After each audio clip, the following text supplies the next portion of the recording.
ازيكم يا حبايب قلبي؟ عاملين ايه؟ يا رب تكونوا دايما بخير وفي احسن حال. كل سنه وانتم طيبين ويعود عليكم رمضان بخير يا رب، اللهم امين. النهارده بقى يا حبايبي كان فطارنا رز ومكرونه ولحمه وبسله. تعالوا بقى نشوف احنا عملنا بقى اللحمه ازاي. انا غسلتها ونقعتها حلو جدا جدا.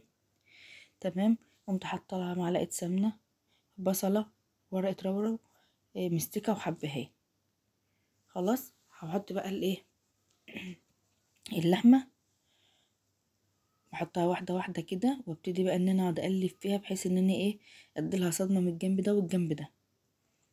تعالوا احنا مع بعض كده ونشوف الدنيا فيها ايه. انا عند مامتي، بيت مامتي يعني، بيت شقتها يعني على قدها كده، الله يرحمها والف رحمه تنزل عليها. فانا فاتحاها وقاعده فيها شويه كده مع اخواتي. تمام.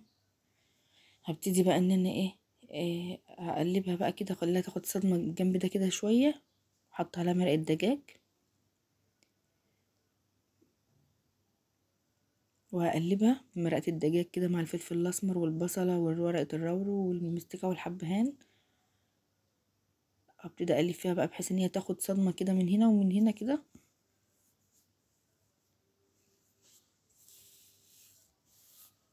ده كده الجنب غير لونه اهوت اللي فوق، وهقلبها بقى على الناحية التانية.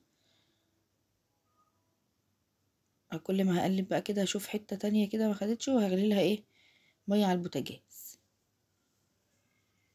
يعني انا عملتها بطريقة الفراخ. عملتها بطريقة الفراخ، يعني نشوح الفراخ الاول وتاخد صدمة من هنا ومن هنا، وبعدين اكون غالية مية وحطها عليها. في ناس ما بتعملهاش كده، في ناس بتحط لها في تغليها ميه الاول، وتشيل من على وشها الريم اللي بيطلع ده. تمام. وبعد كده تقوم ملوحاها بسمنه برضو، بصل ومستكه وحبهان وورقه لورا وكده.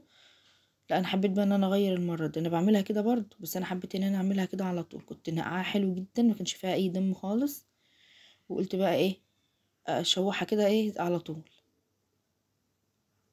بس لقيتها جميله جدا وشربتها كانت تقيله وحلوه بصراحه. ابتدي بقى ان انا ايه، اشوف الميه كده لو غليت احطها عليها.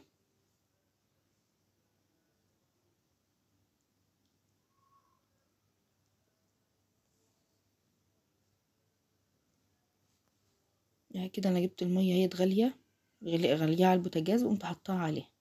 هسيبها بقى تاخد غلوتين كده، ولو طلع من على وشها اي حاجه هبتدي ان انا اشيلها بالمعلقه على خفيف كده عشان شربتها تفضل تقيله. زي ما انتوا شايفين كده، ومفيش، شربتها رايقه وجميله جدا ازاي.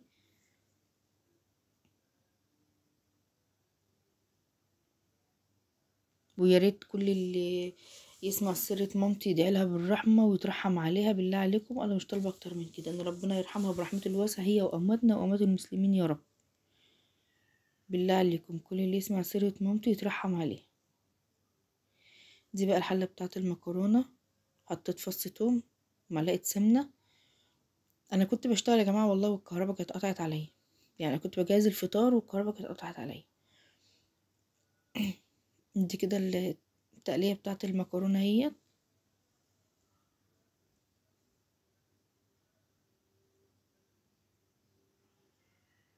انا كده بصفيها معاكم اهو على فص التوم اللي انا حمرته كده.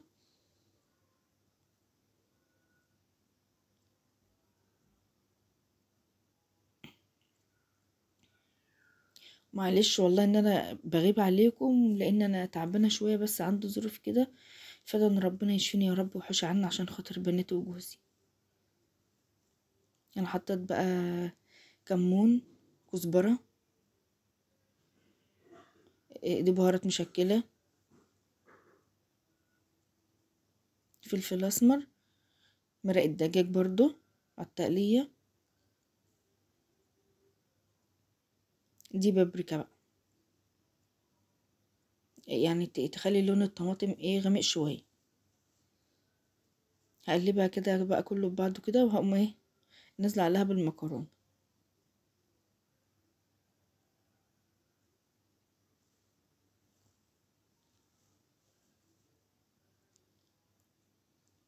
كده انا نزلت عليها بالمكرونه. اوقات بسلق المكرونه واوقات ما بسلقش المكرونه، لان المكرونه بتاعه التموين ما بتاخدش سي على فكرة، بتبقى وحشة في لما بتستلق وتتحط في التخديلة بتاعتها، بتعجن خالص، بتبقى وحشة. فانا بحطها كده يا دوبك عما بتنشف، تاخد بس ايه حاجة بسيطة كده على البوتاجاز وانزلها، تفضل زي ما هي.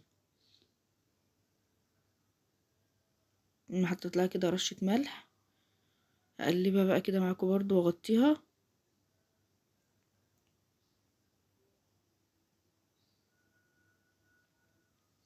كده خلاص تمام كده المكرونة. نبتدي بقى نعمل ايه مع بعض البسلة. ده كده انا حطيت البصلة كده وحمرتها. انا بحب ان انا اديلها لون كده خفيف مع فص توم انا كنت حطيته، بس كانت الكهرباء قطع والله، ما بقتش، بقيت ملبوخة بسبب الكهرباء.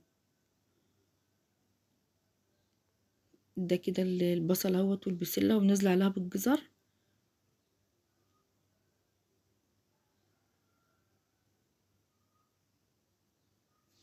زي ما انتوا شايفين كده يا حبايب قلبي.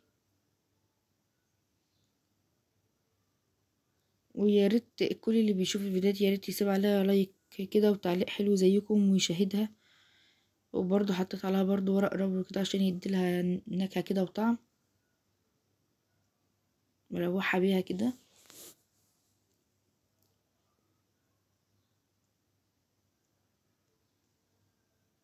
هسيبها بقى لما تستوي اقوم نازله عليها بالتقليه، لان انا مجهزاها يعني، كانت عندي في الفريزر.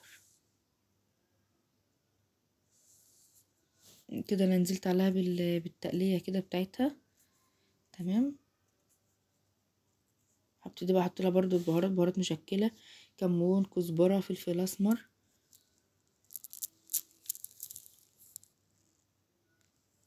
دي مرقه دجاج برضو.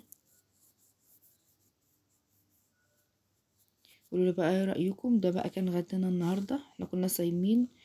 ده بقى كان فطارنا النهارده، بس انا ما حطيتش المكرونه لان كنت انا ومرات اخويا اللي بنفطر، والعيال كانوا في الدروس، فانا كنت سايبه لهم المكرونه.